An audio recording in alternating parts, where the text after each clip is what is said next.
dapat belang semua.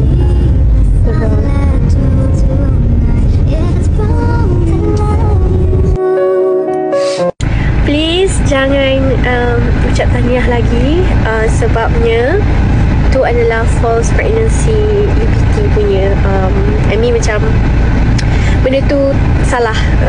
This is my second time dapat UPT yang macam ni, yang bagi harapan palsu. I mean macam kena game.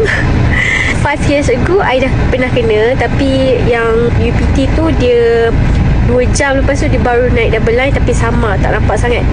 This one I baru lepas buat IUI. Supposedly 13 Oktober ni I memang kena check lah, tapi dia positif, sangat laju.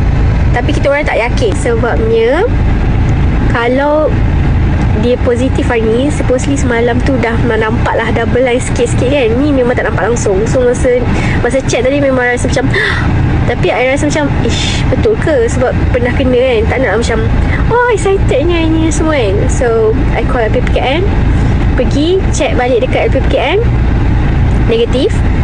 And check darah, HCG less than 5 means tak ada pregnancy lah. Supposedly 4 weeks tu dah HCG tu dah okay. Yes, first IUI kita orang fail disebabkan kita orang pernah kena UPT macam ni. So tak adalah rasa sedih sangat. Lagipun kita orang macam berserah kepada takdir. So kalau ada rezeki adalah, apa-apa pun just follow the flow. And no worries guys, you tak sedih pun. Ni just nak share our first experience dalam buat IUI je. At least kita dah usaha dan masing-masing tahu semua normal. By the way, Yuyu doakan semua geng-geng TTC sama macam Yuyu dimurahkan rezeki dan dikurniakan zuriat tak lama lagi, InsyaAllah. Doa baik banyak dalam bulan Ramadan ni, InsyaAllah.